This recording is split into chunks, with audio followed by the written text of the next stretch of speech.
播放清单很多了呢，已经建立了播放清单将近800项呢，再要按这个下去，然后还不会完全展示出来哦，还要再按那个全部啊。你看这个是储存的播放清单，人家频道的播放清单，把它加入。你看还要按这个显示全部哦，不然都没有完整。它那多份的播放清单，内容丰富，你看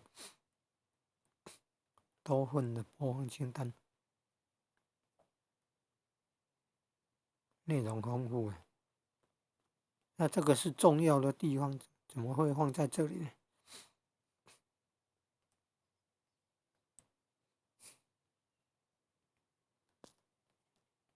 比较有人在用的播放清单有没有办法显示在上面，比较容易早一点发现，早一点看到啊。